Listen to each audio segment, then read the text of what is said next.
Father, wealthy children principal. சொல்லுங்க, wealthy father, செழிப்பாய் இருக்கும் தகப்பன், செழிப்பாய் வாழும் பிள்ளைகள் கோட்பாடு. ஆமென். செழிப்பாய் இருக்கும் தகப்பன். சொல்லுங்க, செழிப்பாய் இருக்கும் தகப்பன். சத்தமா சொல்லுங்க, செழிப்பாய் இருக்கும் தகப்பன். நாம் நன்றாய் இருக்க முடியும், நாம் வெற்றி பெற முடியும், நாம் செழிப்படைய முடியும், நாம் நல்ல நிலைமைக்கு வர முடியும் என்பதற்கு ஆதாரம் நம்முடைய வேலை அல்ல, நம்முடைய வருமானம் அல்ல, நம்முடைய எஜமான் அல்ல, நாம் ஏதோ சில காரியங்களை செய்து கொண்டிருப்பதல்ல. நாம் நல்ல செழிப்பான ஒரு தகப்பனை பெற்றிருக்கிறோம் என்பதுதான் நாம் செழிப்பாய் இருக்க முடியும் என்பதற்கு ஆதாரமாக இருக்கிறது. கையை உயர்த்தி ஆண்டவர் ஸ்தோத்திரம் பண்றீங்களா? ஹல்லேலூயா, ஹல்லேலூயா. சொல்லுங்க, செழிப்பான தகப்பன், செழிப்பாய் இருக்கும் தகப்பன், வளமையா இருக்கும் தகப்பன், செழிப்பாய் வாழும் பிள்ளைகள். ஹல்லேலூயா. நாம் கிறிஸ்துவுக்குள் தேவனுடைய பிள்ளைகளாவது எப்படி அவருடைய சித்தமோ, நீங்கள் நானும் தேவனுடைய பிள்ளைகளாக இருக்கிறோம் என்று யோவான் 1:12-13 சொல்கிறது. வாசிக்க பார்ப்போம். அவருடைய நாமத்தின் மேல் விசுவாசம் உள்ளவர்களாய் அவரை ஏற்றுக்கொண்டவர்கள் எத்தனை பேர்களோ அத்தனை பேர்களும் தேவனுடைய பிள்ளைகள் ஆகும்படி அவர்களுக்கு அவர் அதிகாரம் கொடுத்தார். சொல்லுங்க, நான் தேவனுடைய பிள்ளை. சத்தமா கைவரி சொல்லுங்க, நான் தேவனுடைய பிள்ளை. எப்படி நான் தேவனுடைய பிள்ளை? தேவன் யார்? அண்ட சராசரங்களை உண்டு பண்ணினவர், முழு உலகத்தையும் உண்டு பண்ணினவர் என்னுடைய தேவன். அந்த தேவனுக்கு நான் எப்படி பிள்ளை ஆகிறேன்? கிறிஸ்து இயேசுவை பற்றும் விசுவாசத்தின் மூலமாக. நீங்கள் நானும் இயேசு கிறிஸ்துவை பற்றும் விசுவாசத்தின் மூலமாக தேவனுடைய பிள்ளைகளாக இருக்கிறோம். இது அவருடைய சித்தம். அப்படி அவருடைய பிள்ளைகளாவது கிறிஸ்துவுக்குள் எப்படி அவருடைய சித்தமா, அப்படியே நாம் நம்முடைய வாழ்க்கையில் வளமாவதும் செழிப்படைவதும் அதை நாம் அனுபவிப்பதும் அவருடைய சித்தமாக இருக்கிறது. எத்தனை பேர் ஆமென் சொல்றீங்க? நான் தேவனுடைய பிள்ளை என்பது ஆவது அவருடைய சித்தமாக இருக்கிறது போல, அவருடைய செழிப்பிலே நான் வாழ்வதும் அவருடைய சித்தமாக இருக்கிறது. சொல்லுங்க, செழிப்பிலே வாழ்வது. சத்தமா சொல்லுங்க, செழிப்பிலே வாழ்வது.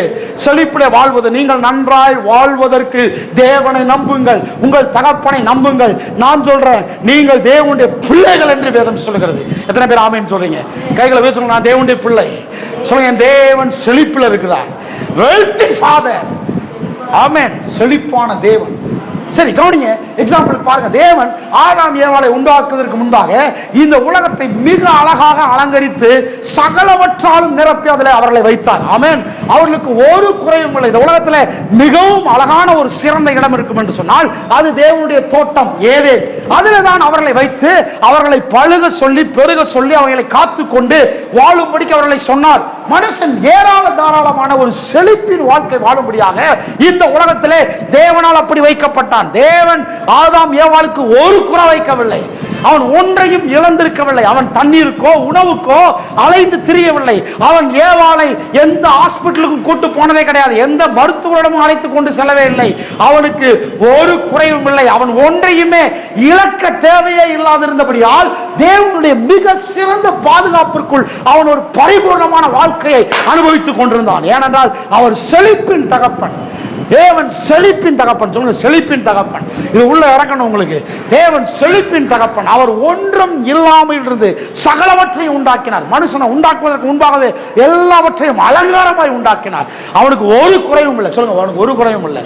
அதனால வேதம் சொல்லுது, கர்த்தரை தேடுகிறவர்களுக்கு ஒரு குறைவும் இல்லை. கர்த்தரை தேடுகிறவர்களுக்கு ஒரு குறையும் இல்லை. வேதம் சொல்றது, அவரை ஆராதிக்கிறவர்களுக்கு அவர் ஐஸ்வர்ய சம்பன்னராய் இருக்கிறார். ஒரு குறையும் இல்லை. நம்முடைய தரித்திரத்தை எல்லாம் அவர் ஏற்றுக்கொண்டு நம்மை ஐஸ்வர்யவான்களாய் மாற்றி விட்டார் என்று அப்போஸ்தலன் பவுல் சொல்லுகிறார். அவருக்கு ஒரு குறையும் இல்லை. சொல்லுங்க, அவருக்கு ஒரு குறையும் இல்லை. ரீபா ஷபா லபா ரபோ. அவர் லட்சங்களின் தேவன், கோடிகளின் தேவன். ஒரு ஒரு ஒரு ராத்திரியில எல்லாவற்றையும் மாற்ற முடியும். அதனாலதான் நம்முடைய இருதயம் கர்த்தரை தேடுவதற்கு பசி உள்ளதா இருக்க வேண்டும். கர்த்தரை நாடுவதற்கு பசி உள்ள, கர்த்தர் மேல், கர்த்தருடைய காரியங்களின் மேல் நீங்கள் பசி உள்ளவர்களாக இருக்க வேண்டும். கர்த்தருடைய காரியத்தில் கர்த்தரை நம்புகிறோம் என்பதற்கு ஆதாரமாக இருப்பதே அவர் சொல்லுவதற்கு கீழ்ப்படிவதுதான். அவர் சொல்லுவதற்கு கீழ்ப்படிவதுதான். எல்லாவற்றையும் ஆண்டவர் உண்டாக்கினார். ஆதாம் உண்டாவதற்கு முன்பாக எல்லாவற்றையும் அலங்காரமாக உண்டாக்கினார். மனுஷன் பார்த்து ஒரு குறைவையும் சொல்லலை. எனக்கு இது குறையா இருக்குன்னு சொல்லவே இல்லை. எத்தனை பேர் ஆமென் சொல்றீங்க? அவன் தனிமையா இருப்பது நல்லதல்லன்னு கூட தேவன் தான் பார்த்தார். அவன் பார்க்கவே இல்லை. நான் தனியா இருக்கிறேன்னு பார்க்கவே இல்லை. அவனுக்கு சகலமும் தேவனுடைய சிருஷ்டிப்பில் அவனுக்கு தேவையான உற்சாகம் கிடைத்தது. சகல சிருஷ்டிப்பில் அவனுக்கு தேவையான மகிழ்ச்சி கிடைத்தது, அன்பு கிடைத்தது. சகலமும் பரிபூர்ணமாக அவனுக்கு கிடைத்தது. ஒரு குறையும் இல்லை. சொல்லுங்க, ஒரு குறையும் இல்லை. சொல்லுங்க, ஆண்டவருடைய பிள்ளைக்கு ஒரு குறையும் இல்லை. நல்ல உற்சாகம். சொல்லுங்க, ஆண்டவருடைய பிள்ளைக்கு ஒரு குறையும் இல்லை. ஆதாமுக்கு ஒரு குறையும் இல்லை. ஏவாளுக்கு ஒரு குறையும் இல்லை. ஆதாம் ஏவாள் சிறப்பாக இருந்தார்கள், பரிபூர்ணமாக இருந்தார்கள். அவனுக்கு எல்லாமே கிடைச்சு. தன் சிருஷ்டிகரோடு அவன் மிக அருமையான ஒரு உறவில் தன்னுடைய வாழ்க்கையை போதும் போதும் என்று அனுபவித்துக் கொண்டிருந்தான். கையை தட்டி ஒரு ஆமென் சொல்லுங்களேன். கடவுள் ஒரு மனுஷன் எப்படி இருக்கணும்ன்றதை இப்படிதான் காண்பிக்கிறான். ஆமென். ஒரு மனுஷன் இப்படிதான் இருக்கணும்னு காமிக்க போதும் போதும் அனுபவிச்சுட்டு இருக்கிறான். எல்லாத்தையும் அனுபவிச்சிருக்கான். தேவன் எப்போதுமே செழிப்பின் ஏராள தாராளத்தின் தேவன். அதை ஏசு சொன்னார் 10:10 யோவான்ல வாசிக்க பார்ப்போம். திருடன் திருடவும் கொல்லவும் அழிக்கவும் வருகிறான், வேறொன்றுக்கும் வரான். நானோ ஏசு சொன்னார், நானோ அந்த ஜீவன். சொன்ன அந்த ஜீவன், ஜீவன் அந்த வாழ்க்கை, நம்முடைய வாழ்க்கை, அந்த ஜீவன் நானோ அவைகளுக்கு ஜீவன் உண்டாயிருக்கவும் அந்த ஜீவன் சொல்லுங்க பரிபூரணம், சொல்லுங்க பரிபூர்ணம். கிறிஸ்துவுக்குள்ளான ஜீவன் பரிபூர்ணப்படும்படியாக கிறிஸ்து நமக்குள்ள வந்திருக்கிறார். கிறிஸ்துவுக்குள்ளான வாழ்க்கை ஆசீர்வாதமாக இருக்கும்படியாக கிறிஸ்து நமக்குள்ள வந்திருக்கிறார். கிறிஸ்துவுக்குள்ளான வாழ்க்கை செழிப்படையும்படியாக கிறிஸ்து நமக்குள்ள வந்து சேர்ந்திருக்கிறார். எத்தனை பேர் ஆமென் சொல்றீங்க? இந்த வார்த்தை இயேசுவுடைய வாயிலிருந்து வந்தது உண்மையானால் தேவனுடைய அந்த குணாதிசயம் என்றென்றைக்கு மாறாத இருக்கிறது. எத்தனை பேர் ஆமென் சொல்றீங்க? சொல்லுங்க, தேவன் மாறாதவர்.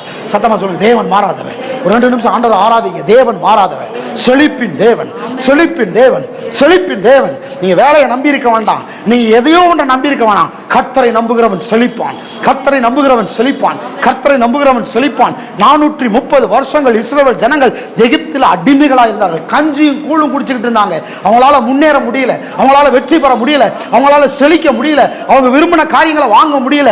நான் சொல்றேன், தீர்க்க தரிசனமா சொல்றேன், நீங்க உழைச்சு உழைச்சு ஓடா தெரிஞ்சு உங்களுடைய வாழ்க்கையில் நீங்கள் விரும்பின காரியங்களை வாங்க முடியல, விரும்பின நிலையை அடைய முடியல. என்றைக்கு அடைவது? என்றைக்கு ஒரு வீட்டை வாங்குறது? என்றைக்கு ஒரு நிலத்தை வாங்குறது? என்றைக்கு ஒரு காரை வாங்குறது? என்றைக்கு ஒரு நல்ல நிலைமைக்கு நீங்கள் வரப்போகிறீர்கள்? நான் சொல்றேன், அந்த நாள் சீக்கிரத்தில் இருக்கிறது. அது யாரிடத்திலிருந்து வரப்போகிறது? உங்க பாஸ் வரப்போறது இல்ல. நான் சொல்ல, உங்களை உண்டாக்கின தேவனிடத்திலிருந்து வரப்போகிறது. கையை தட்டி ஒரு ஆமென் சொல்லுங்க. தேவனால் கூடாத காரியம் ஒன்றுமே இல்லை. நம்பிக்கை அவர் மேல வையுங்கள்.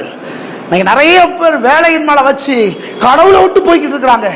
அவங்களுக்கு வேலையும் அவங்களுடைய எஜமானும் தான் அவங்களுக்கு செழிப்பின் கடவுள் மாதிரி தெரிகிறாங்க. நான் சொல்றேன் பிரியமானவர்களே, நான் சொல்லுகிறேன், தேவனை நம்புகிறவர்கள் செழிப்பார்கள். ஏன்னா we have a wealthy father. சொல்ல, wealthy father, wealthy father. ஏன் நிறைய பேரால தசமாக கொடுக்க முடியல? ஏன் நிறைய பேரால காணிக்க நிறைய கொடுக்க முடியல? ஏன்னு சொன்னால் அவங்க பிடிச்சு வச்சுக்க பாக்குறாங்க. பணத்தை பிடிச்சு வச்சுக்க பாக்குறாங்க. நான் சொல்றேன், கடந்த வாரத்தில் மட்டும் நாங்கள் ஏராளமாக விதைச்சிருக்கிறோம். விதைப்பு என்பது ஏதோ பாக்கெட்டையும் பர்ஸையும் நம்பி இல்லை. விதைப்பு என்பது எனக்கு எவ்வளவு விசுவாசிகள் இருக்காங்கன்றதை நம்பி இல்லை. விதைப்பு என்பது எனக்கு எவ்வளவு வருமானம் வருகிறது என்பதை நம்பி இல்லை. நீங்கள் விதைப்பது என்பதற்கு ஒரே ஆதாரம் என்னுடைய தேவன், வெல்தி ஃபாதர் என்ற ஆதாரம். கையை தட்டி நல்லா உற்சாகம் ஒரு ஆமென் சொல்றீங்களா? ஏனென்றால் கர்த்தர் ஆதாமை செழிப்புல வைத்தார், கர்த்தர் ஏவாளை செழிப்புல வைத்தார். அவர்களுக்கு ஒரு குறைவும் இல்லாமல் இருந்தது. நான் சொல்றேன், இந்த வார்த்தை இயேசுடைய வாயிலிருந்து வந்த வார்த்தையா இருந்தால் அந்த வார்த்தைக்கு இருக்கிற தேவனுடைய குணாதிசயமானது என்றென்றைக்கு மாறாது, என்றென்றைக்கு மாறாது, என்றென்றைக்கு மாறாது. விதைக்கிறவர்களுடைய வாழ்க்கையை கர்த்தர் செழிக்க வைக்கிறார், செழிக்க வைக்கிறார், ஏராள தாராளமாக்குகிறார். இது பெரிய சாட்சிகளா நிற்கிறோம் நாமே. எத்தனை பேர் ஆமென் சொல்றீங்க? ஹல்லேலூயா, ஹல்லேலூயா. போன வாரத்தில் போய் ஒரு செக்கு, அதாவது நம்முடைய ஃபீஸினுடைய பாதியை செக் எழுதி கொடுத்துட்டு வர கத்த உதவி சார். கைதட்டி ஒரு ஆமென் சொல்லுங்க பார்ப்போம். ஆமென். இந்த வாரத்தில் மீதி செக்கை கொடுத்துருவோம். மீதி செக்குன்னா செக்கு கொடுக்கறது இல்லை, மீதி பணத்தை கொடுத்துருவோம். செக்கில் சொல்லுங்க, செக்கு. சத்தமாக சொல்லுங்க, செக்கு. ஆமாம், நான் சொல்கிறேன், தீர்க்க தரிசனமாக சொல்கிறேன், இந்த சபைக்குள்ளே வருகிற ஜனங்கள் காணிக்கையா வெறும் பணத்தை மட்டும் போட போகிறதில்ல, செக் எழுதி போட போகிறாங்க. ஹல்லேலூயா. டிடி போட போகிறாங்க, செக்கு போட போகிறாங்க. நான் சொல்கிறேன், மோதிரங்களை கழட்டி போட போகிறாங்க, நகைகளை கழட்டி போட போகிறாங்க. அப்படிப்பட்ட ஒரு நாள் உங்கள் கண்ணு முன்னாலே பார்ப்பீங்க, கண்ணு முன்னாலே பார்ப்பீங்க, கண்ணு முன்னால் பார்ப்பீங்க. அற்புதங்களை கர்த்தர் செய்ய. ஏன்னு சொன்னா, ஆதாரம் தேவன். சொல்லுங்க, ஆதாரம் தேவன். சொல்லுங்க, என்னுடைய ஆதாரம் தேவன். என்னை ஆசீர்வதிக்கிற ஒரு தகப்பன் இருக்கிறார். ஆமென். என்ன நடந்தது? ஏன் இப்ப ஆசீர்வாதம் வர முடியல? மனுஷன் கீழ்ப்படியாமையினால தோட்டத்தை விட்டு துரத்திட்டாரு. தோட்டம் தான் அவனுக்கு செழிப்பா இருந்தது. தோட்டத்துல தேவன் இருந்தார், தேவனுடைய சமூகத்தில் அவன் உறவாடி கொண்டுதான். தேவன் சிருஷ்டித்த எல்லாமே தோட்டத்துக்குள்ளதா இருந்தது. தோட்டம் அவனுக்கு மகிழ்ச்சியை தந்தது, தோட்டம் அவனுக்கு சுகத்தை தந்தது, தோட்டம் அவனுக்கு ஒரு பெரிய ஒரு பராமரிப்பை தந்தது, பாதுகாப்பை தந்தது. தோட்டத்துக்குள்ள அவன் புசித்து திருப்தியா இருந்தான். ஆனா என்னைக்கு ஆண்டவருக்கு கீழ்ப்படியாம போனானோ, சிருஷ்டிகருக்கு கீழ்ப்படியாம போனானோ, அவனை செழிப்பிலிருந்து வெளியேற்றினான். ஆமென். தோட்டத்திலிருந்து வெளியேற்றினான். சொன்ன, தோட்டத்திலிருந்து வெளியேற்றினான். ஹல்லேலூயா. அப்படியே தோட்டத்துக்குள்ள விட்டுறல. தோட்டத்திலிருந்து வெளியேற்றினார். தோட்டத்திலிருந்து வெளியேற்றினார், துரத்தப்பட்டான் என்பதற்கு அதை எப்படி புரிஞ்சுக்கலாம்? அவன் செழிப்பை விட்டு வெளியேறினான், அவன் தரித்திரத்துக்குள்ள போனான், வறுமைக்குள்ள போனான். ஆமென். பின்னால் நாம் பார்ப்போம். சரி, இதை எப்படி தேவன் சரி பண்ணார்? ஒரே ஒரு காரியத்தை சரி பண்ணிட்டார். என்னது? இயேசு கிறிஸ்துவின் மூலமாக இயேசு அவருடைய சார்பில் செலுத்த வேண்டிய அந்த விலைக்கிரயத்தை செலுத்தி மீண்டும் அந்த தேவனுடைய செழிப்பின் தோட்டத்திற்குள்ளே நம்மை கொண்டு வந்து சேர்த்து விட்டார். எத்தனை பேர் ஆமென் சொல்றீங்க? ஹல்லேலூயா. மனுஷன் கீழ்ப்படியாமையினாலே வெளியேற்றப்பட்டான், இயேசுடைய கீழ்ப்படிதனால மீண்டும் அந்த மனுஷன் செழிப்பிற்குள்ள கொண்டு வந்து சேர்க்கப்பட்டான். வெல்தி ஃபாதர் திரும்ப வந்து சேர்ந்தான். எத்தனை பேர் ஆமென் சொல்றீங்க? ஹல்லேலூயா. அதனால தான் நான் சொல்றேன், செழிப்பும் வளமையும் நிறைந்த தகப்பன் கிட்ட நாம் வந்து சேர்ந்து இருக்கிறோம். ஆமென். ஹல்லேலூயா. ஏதோ ஒரு கோயில், ஒரு மதத்துக்குள்ள வரல, ஏதோ ஒரு கோயிலுக்குள்ள வரல, தேவனுடைய ராஜ்யம் என்கிற செழிப்பின் தேசத்திற்குள்ளே, ஏதேன் என்னும் மறுபடியும் தேவனுடைய ராஜ்யம் என்கிற ஏதேன் தோட்டத்திற்குள்ளே கர்த்தர் திரும்ப கொண்டு சேர்த்திருக்கிறார். எபேசியர் 4ஆம் அதிகாரம் 5-6 2 வசனத்தை வாசிப்போம். எபேசியர் 4ஆம் அதிகாரம் 5-6 கடகடன் போவோம். நான் விசுவாசிக்கிறேன், என் தகப்பனாகிய தேவன் மற்ற எந்த தகப்பனையும் விட வித்தியாசப்பட்டவராக இருக்க. வாசிங்க 5-6. ஒரே கர்த்தரும், ஒரே விசுவாசமும், ஒரே ஞானஸ்நானமும், எல்லாருக்கும் சொல்லுங்க, எல்லாருக்கும் ஒரே தேவன். சத்தமா சொல்லுங்க, எல்லாருக்கும் ஒரே தேவன். எல்லாருக்கும் ஒரே தேவனும் பிதாவும் உண்டு. அவர் எல்லார் மேலும், எல்லாரோடும், உங்கள் எல்லாருக்குள்ளும் இருக்கிறார். கையை தட்டி எல்லாரும் சொல்லுங்க, எல்லாரும் மேலும், எல்லாருக்கும் ஒரே தேவன், எல்லாருக்கும் ஒரே தேவன். எந்த தேவன்? அதே தேவன், ஏதேன் தோட்டத்திலிருந்து அதே செழிப்பின் தேவன், ஏதேன் தோட்டத்தை விட்டு மனுஷனை துரத்தின அதே தேவன் கிட்ட இயேசு திரும்ப கொண்டு சேர்த்தாரே அதே தேவன். சொல்லுங்க, அதே தேவன். நான் விசுவாசிக்கிறேன், மற்ற எல்லா தகப்பனையும் விட என் தேவன் அவர்களை போல அல்ல. அப்படி அவர் இருக்க முடியாது. அவர் நம்மை விட மோசமான தகப்பனாக இருக்கிறார் என்பதை நாம் ஒருபோது நம்பவோ ஏற்றுக்கொள்ளவோ முடியாது. பல சமயம் நாம கூட மோசமான தகப்பனா இருக்கிறோம், இல்ல? அவர் வெல்தி ஃபாதர். ஆனா நாம தரித்திரத்தில் இருந்துகிட்டு மோசமான தகப்பனா இருக்கிறோம். பிள்ளைகளுக்கு நாம் மோசமான காரியங்களை கூட சில சமயங்களை நம்மை அறியாமலே செய்து விடுகிறோம். நம்மை போல அல்ல அவர். சொல்லுங்க, என்னை போல அல்ல அவர். நாம சில சமயங்கள் நம்முடைய பிள்ளைகள் செய்கிற தவறுகளை ஏற்றுக்கொள்ள முடியாமல் இருக்கிறோம். ஆனால் தேவன் மட்டும் நம்மளை மன்னிக்கணும்னு காத்திருக்கிறோம், இல்ல? தேவன் மன்னிக்கிறவர். நான் சொல்றேன், நம்மை விட அவர் மோசமானவர் அல்ல. சொல்லுங்க, என்னை விட அவர் மோசமானவர் அல்ல. ஆமா, கர்த்தர் மன்னிக்கிறவர், கர்த்தர் அன்புள்ளவர், கர்த்தர் இழந்ததை திரும்ப கொடுக்கிறவர், கர்த்தர் கொள்ளையாடும்படி செய்கிறவர், தேவன் செழிப்பின் தேவன். எத்தனை பேர் ஆமென் சொல்றீங்க? சரி, நம்மால நம்முடைய பிள்ளைகளுக்கு இந்த உலகத்திலேயே சிறந்த ஒரு இடத்தை உருவாக்கி தர முடியும், இல்லையா? நாம் எப்போதுமே நம்முடைய பிள்ளைகளுக்கு சிறப்பான ஒன்றை கொடுக்க நாம் யோசிக்கிறோம். எத்தனை பேர் ஆமென் சொல்றீங்க? இல்லையா? ஒரு தாயாக, ஒரு தகப்பனாக நம்முடைய எண்ணம் எல்லாம் எனக்கு இருக்குதோ இல்லையா, என் பிள்ளைக்கு ஒரு சிறப்பான ஒன்றை செய்யணும்னு நம்ம நினைக்கிறோம். சரி, நம்முடைய பிள்ளைகளுக்கு இந்த உலகத்திலே சிறந்த ஒரு இடத்தை உருவாக்கி தர விரும்புகிறோம். மிகவும் அழகான ஆபரணங்களை, வஸ்திரங்களை வாங்கி கொடுக்க நாம் முயற்சி எடுக்கிறோம். அவர்களுக்கு மிக சிறந்த கல்வியும் அருமையான திருமணங்களையும் ஏற்பாடு செய்து வைக்க முடிவு பண்ணுகிறோம். நம்மளால என்னென்னவெல்லாம் நம்முடைய பிள்ளைகளுக்கு செய்ய முடியுமோ அத்தனையும் செய்து கொடுக்க முடிகிறவர்களாக நம்மை நாம் தயார்படுத்திக் கொள்கிறோம். எத்தனை பேர் ஆமென் சொல்றீங்க? இல்லையா? சரி, அது மட்டும் இல்ல, ஒருவேளை அவர்கள் சுகவீனப்பட்டால் இந்த உலகத்திலேயே மிக சிறந்த ஒரு மருத்துவரை நாம் அழைத்து கொண்டு வந்து அவர்களுக்கு சுகம் கொடுக்க முடிவு பண்ணுகிறோம். உலகத்தில் இருக்கும் பல வகையான பழங்களை அவர்கள் சாப்பிடுறதுக்கு வாங்கி கொடுக்க நாம் முயற்சி எடுக்கிறோம். நம்மளால முடிந்தவரை சிறப்பானதையே நம்முடைய பிள்ளைகளுக்கு செய்ய நாம் யோசிக்கிறோம். ஏன்னா ஒரே ரீசன், அவர்கள் நம்முடைய பிள்ளைகளாக இருக்கிறார்கள் என்பது மட்டுமே. ஆமென். அவங்க நம்முடைய பிள்ளைகள், நாம் பெற்ற பிள்ளைகள். அந்த ஒண்ணுனால நாம் அவர்களுக்கு, நமக்கு இருக்குதோ இல்லையோ, அவங்கள சிறப்பான கல்வி நம்மளால முடிஞ்ச வரைக்கும் பெஸ்ட்டை கொடுக்க விரும்புகிறோம். இது எல்லாமே நமக்குள்ள இருந்து வெளிப்படுகிற இந்த கேரக்டர் யாரை ரிஃப்ளெக்ட் பண்ணுது தெரியுமா? இவை அனைத்தையுமே நாம் அப்படியே தேவனிடத்திலிருந்து பெற்றிருக்கிறோம். கைத்தட்டி ஒரு ஆமென் சொல்லுங்க. இந்த குணம் எங்கிருந்து வந்துச்சு? நமக்கு தேவனிடத்திலிருந்து வந்தது. தேவன் நமக்குள்ள கொடுத்திருக்கிற குணம்.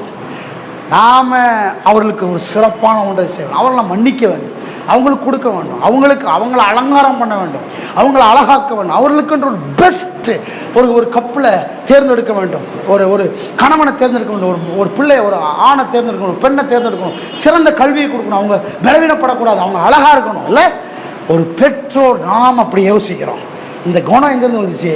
இவைகள் அனைத்துமே நமக்குள்ளே தேவனிடத்திலிருந்து கடத்தப்பட்டிருக்கிறது. தேவனுடைய குணம். சொல்லுங்க, தேவனுடைய குணம். அவர் நம்முடைய ஒரு தகப்பனாக சகல ஆற்றலும் சகல சக்தியும் சகல அதிகாரமும் சகல ஐஸ்வர்யமும் மகிமையும் உடையவராக நமக்காக இருக்கிறார் என்பதற்கு நாம ரிஃப்ளெக்ஷன் பண்றோம். ஆமென்.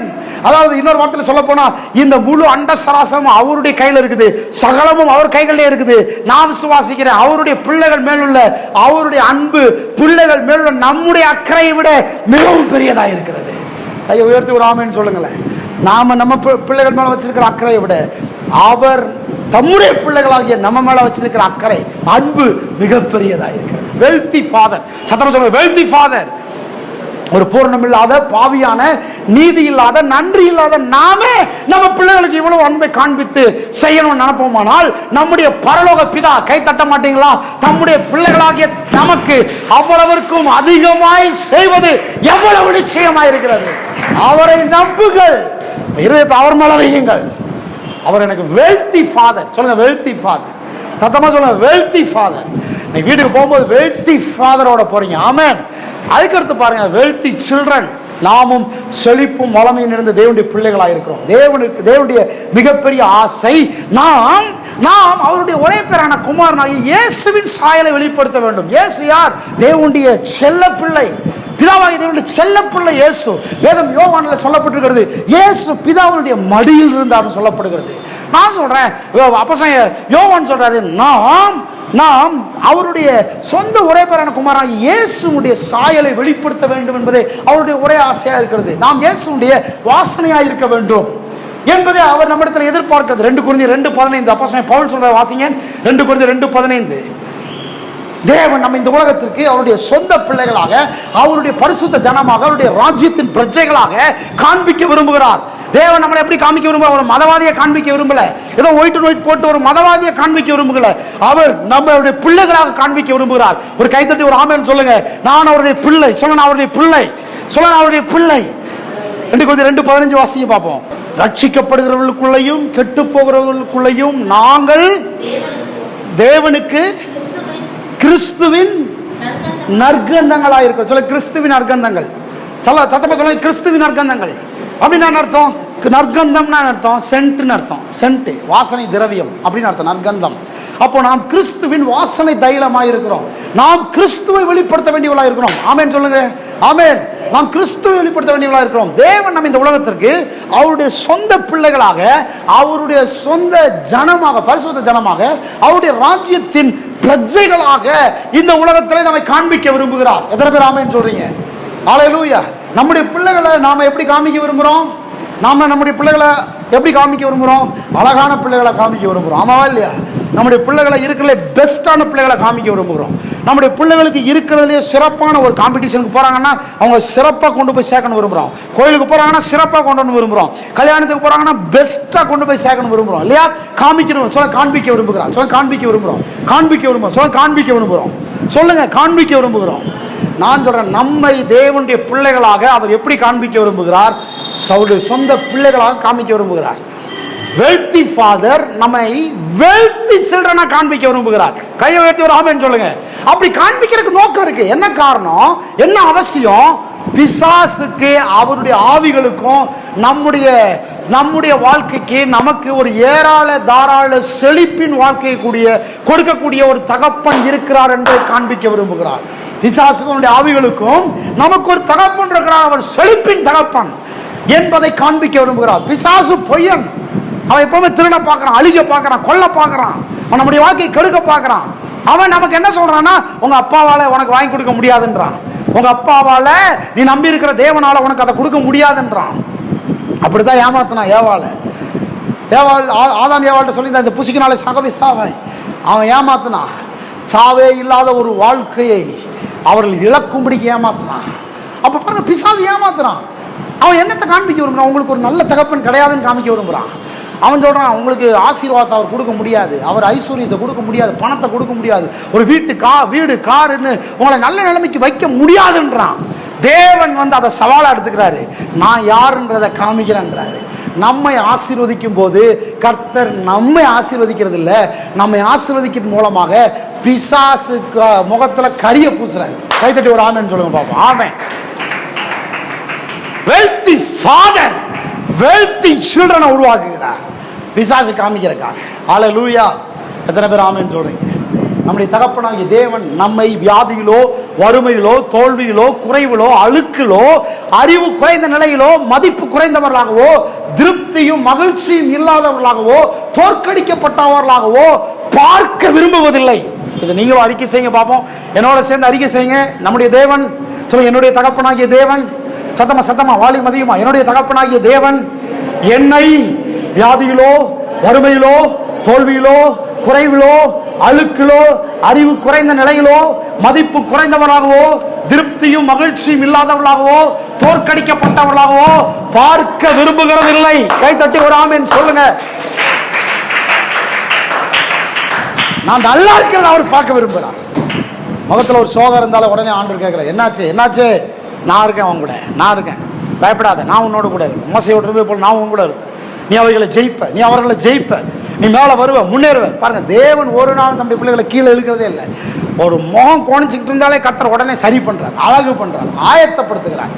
கை உயர்த்தி ராமன் சொல்லுங்க, தேவனுடைய சித்தம், இது தேவனுடைய சித்தம். சொல்லுங்க, தேவனுடைய சித்தம். தேவனுடைய சித்தம் நம்முடைய பிள்ளைகள் ஆசீர்வாதமாய் செழிப்புல வாழ வேண்டும் என்பதில் நமக்கு எந்த சந்தேகம் இருக்கக்கூடாது. வேதம் சொல்கிறது, ஒரு பட்டணம் நமக்கு ஆயத்தமாக்கப்படும். ஒரு வசனத்தை வாசித்து நாம் முடிப்போம். வெளிப்படுத்தின விசேஷம் 22ஆம் அதிகாரம், வெளிப்படுத்தின விசேஷம் 22ஆம் அதிகாரம் 2-3. ஒரு பட்டணம் நமக்காக ஆயத்தம் பண்ணப்பட்டிருக்கிறது. ஒரு பட்டணம் விலையேறப்பட்ட கற்களால், வளமையான தண்ணீர் மற்றும் உணவால் கவலையும் மரணமும் இல்லாத ஒரு பட்டணம். தேவனுடைய பிரசன்னத்தில் ஒரு பரிபூர்ணமான சுகமான வாழ்க்கையுடைய ஒரு பட்டணம் நமக்காக ஆயத்தம் பண்ணப்பட்டிருக்கிறது என்று அப்போஸ்தலன் யோவான் எழுதுகிறத பார்க்கிறோம். வாசிங்க, வெளிப்படுத்தின 22:2-3. நகரத்தின் வீதியின் மத்தியிலும் நதியின் இரு கரையிலும் 12 விதமான கனிகளை தரும் ஜீவ விருட்சம் இருந்தது. அது மாதந்தோறும் தன் கனியை கொடுக்கும். அந்த விருட்சத்தின் இலைகள் ஜனங்களுக்கு ஆரோக்கியத்திற்கு ஏதுவானவைகள். இனி ஒரு சாபமும் இராது. என்ன மாதிரி பட்டணம் பாருங்க, சாபம் இல்லை. தேவனும் ஆட்டுக்குட்டியானவரும் இருக்கிற சிங்காசனம் அந்த பட்டணத்தில் இருக்கிறோம். நல்ல தகப்பன் என்ன சித்தம் கொள்ளுகிறார்? என் பிள்ளைகள் நல்லா இருக்கணும் சித்தம் கொள்ளுகிறார். நான் சொல்றேன், நீங்கள் நானும் நல்ல தகப்பன், நல்ல பெற்றோர், நம்மை விட மிக அதிகமான நல்ல தகப்பனாக, நல்ல பெற்றோராக தேவன் இருக்கிறார். ஹல்லேலூயா. சிறந்தவைகளால் நாம் சூழ்ந்திருக்க வேண்டும் என்று அவர் விரும்புகிறார். அந்த பட்டணத்தில் என்னென்னலாம் இருக்குது? சுகம் இருக்குது, தேவ பிரசன்னம் இருக்கிறது, தேவனுடைய சிங்காசனம் இருக்கிறது, அங்கே கவலை இல்லை, மரணம் இல்லை, சாபம் இல்லை, அங்கே வெளியேறப்பட்ட கற்கள் இருக்கிறது. தேவன் இப்படித்தான் நம்முடைய வாழ்க்கை இருக்க வேண்டும் என்று விரும்புகிறார். நான் சொல்லி முடிக்கிறேன், ஒரு பணக்கார தகப்பன் தான் பணக்கார பிள்ளைகளை உடையவனாக இருக்க முடியும். ஆமென். தேவனுடைய பிள்ளைக்குரிய அந்த ஏராள தாராள செழிப்பின் வாழ்க்கையை நாம் வாழவில்லை என்றால் 2 அர்த்தம். ஒன்று, அப்பாவை விட்டு குடும்பத்தை விட்டு தூரமா இருக்கிறோம்னு அர்த்தம். இல்லைன்னா எனக்கு அந்த சுதந்திரம் வேண்டாம் இருக்கிறோம்னு அர்த்தம். எத்தனை பேர் ஆமென் சொல்றீங்க? இதுதான் அர்த்தம். நான் சொல்றேன், இல்லாமல் நாம் இருக்க முடியாது. தேவன் எனக்காக ஆயத்தம் பண்ணி வைத்திருக்கிற அந்த செழிப்பின் வாழ்க்கையை நான் வாழ விரும்புகிறேன்னு சொன்னா ஒன்றே ஒன்று செய்வோம், அவருடைய வாக்கு தத்தங்களை எடுத்து நினைவு கூர்ந்து அதை சுதந்திரிக்க விரும்ப வேண்டும். அப்போதே அவர் அதை நமக்கு நிறைவேற்றி தர வல்லவராக இருக்கிறார். எல்லாரும் 27. என் நீதி விளங்க விரும்புகிறவர்கள் கெம்பீரித்து மகிழ்ந்து தமது ஊழியக்காரனுடைய சுகத்தை விரும்புகிற கர்த்தருக்கு மகிமை உண்டாவதாக என்று எப்போதும் சொல்ல கடவுள். சுகத்தை விரும்புகிற தேவன். சொல்லுங்க, சுகத்தை விரும்புகிற தேவன். எல்லாரும் எழுப்பி நிற்போம். ரீபா ஷபா லபா ரபா லபா ரபோ. தேவன் உங்கள் சுகத்தை விரும்புகிறார். தேவன் உங்கள் செழிப்பை விரும்புகிறார். அவர் நல்ல தகப்பன். அவர் அவர் அவர் உங்களை இந்த உலகத்திற்கு ஒரு காட்சி பொருள் போல காண்பிக்க விரும்புகிறார். எல்லாரும் கர்த்தரை ஸ்தோத்திரம் பண்ணி ஜெபம் பண்ணுவோமா? எல்லாரும் கைகளை உயர்த்தி கர்த்தரை ஸ்தோத்திரம் பண்ணி ஜெபம் பண்ணுவோம். கர்த்தர் செழிப்பில் உங்களை வாழ வைக்க விரும்புகிறார். ஒரு குறையும் இல்லாமல் நீங்கள் இருக்க வேண்டும் என்று கர்த்தர் விரும்புகிறார். வேலையை நம்பி இல்லை, வருமானத்தை நம்பி இல்லை, நான் சொல்றேன் அதையும் தாண்டி தேவனை நம்புங்கள். தேவன் செழிப்பின் தேவன், வெல்தி ஃபாதர். கையை உயர்த்தி சொல்லுங்க, எனக்கு ஒரு வெல்தி ஃபாதர் இருக்கிறார். சொல்லுங்க, எனக்கு ஒரு வெல்தி ஃபாதர் இருக்கிறார். இன்னைக்கு தான் ஹாப்பி ஃபாதர்ஸ் டே. ஏன்னா எனக்கு ஒரு வெல்தி ஃபாதர் இருக்கிறார் நான் அறிந்து கொள்ளும்படி என்னுடைய கண்களை கர்த்தர் திறந்திருக்கிறார். எனக்கு ஒரு குறைவும் இல்லை. சிங்க குட்டிகள் தாழ்ச்சி அடைந்து பட்னியாய் கிடக்கும் கர்த்தரை, என் தகப்பனை தேடுகிறவனுக்கு ஒரு குறைவும் இல்லை. இளையகுமார் தகப்பனை விட்டு திரும்பி போனான், தகப்பனை விட்டு போனான், அவன் ஏழ்மையில வாழ்ந்தான். எப்ப தகப்பன்ட்ட வந்தானோ அவனுக்கு ஒரு குறைவும் இல்லை. கையை தட்டி ஒரு ஆமீன் சொல்லுங்க.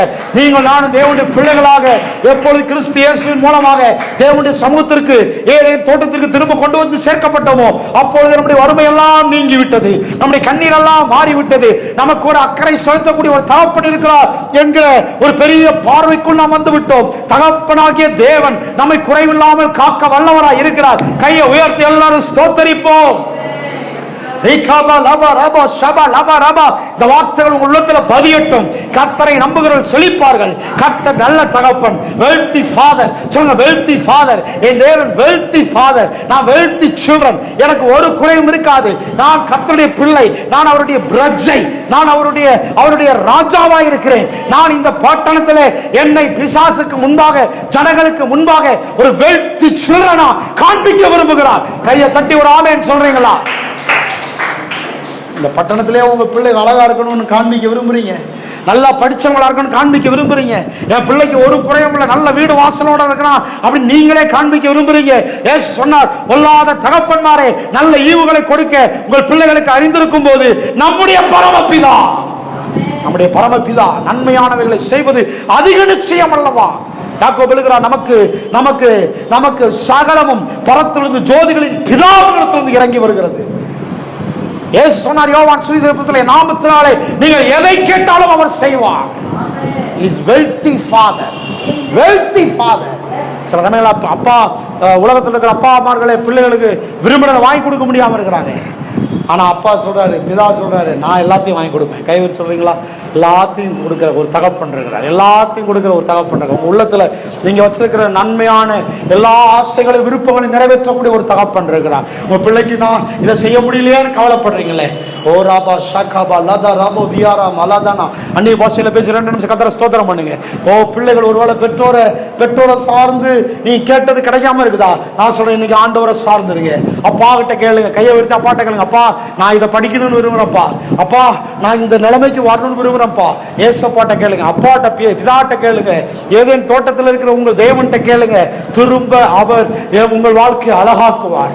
நீங்க விரும்பின வாழ்க்கைக்கு நேரம் உங்களை நடத்தி கொண்டு போய் சேர்ப்பார். நமக்கு ஒரு நல்ல தகப்பன் இருக்கிறார்.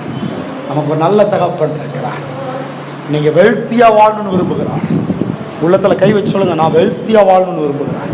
ஐயோ வேலை போயிடுச்சு, ஐயோ வருமானம் போயிடுச்சு, ஐயோ காணிக்க கொடுக்க முடியலையே, தசமா கொடுக்க முடியலையே, சபைக்குன்னு ஊழியத்துக்கு நல்ல ஒரு காரியத்தை நான் விதைக்க முடியலையேன்னு சொல்றீங்களா? நான் சொல்ல, வெல்த்தி ஃபாதரை நம்புங்க.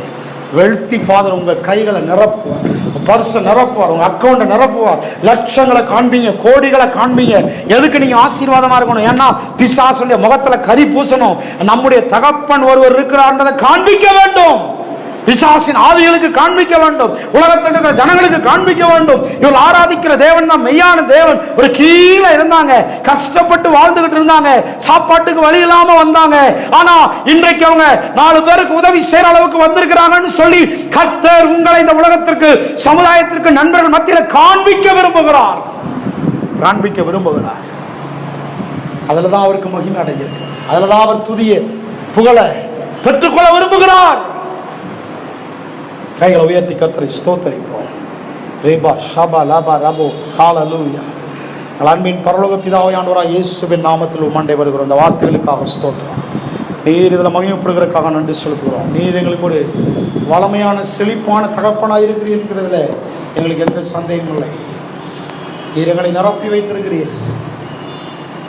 போதும் போதும் என்று சொல்லுகிற அளவுக்கு எங்களுடைய வாழ்க்கை நல்ல அனுபவங்களால் நிரம்பி இருக்கிறபடியால் ஸ்தோத்திரம். திரும்ப ஏதேனுக்குள்ளே, நல்வாழ்வுக்குள்ளே, செழிப்பின் வாழ்வுக்குள்ளே எங்களை கொண்டு வந்து சேர்த்தபடியால் ஸ்தோத்திரம். தலை குனிந்த நிலையெல்லாம் மாறிவிட்டது. கிறிஸ்து இயேசுவின் மூலமாக தலை உயர்த்தப்பட்டபடியால் ஸ்தோத்திரம். மகிமையினாலும் கனத்தினாலும் எங்களை முடிசூட்டினபடியால் ஸ்தோத்திரம். இந்த வார்த்தை யாருடைய காதுகளில் விழுந்திருக்கிறது, அவருடைய உள்ளங்கள்லாம் நல்ல நம்பிக்கையினால் நிரம்புவதாக, வாழ்வடைவார்களாக, சுகமடைவார்களாக, செழிப்படைவார்களாக. எனக்கு ஒரு தகப்பன் இருக்கிறார், அவர் செழிப்பின் தகப்பன் என்பதற்கு இந்த பூமியில் அவர்கள் சாட்சிகளாய், காட்சி பொருள்களாய் விளங்குவார்களாக. இயேசுவின் நாமத்தில் ஜெபிக்கிறோம் நல்ல பிதாவே, ஆமென். கைகளை தட்டி கர்த்தருடைய நாமத்தை நாம் மகிமைப்படுத்துவோமாக எல்லாம். Praise God. ஆமென்.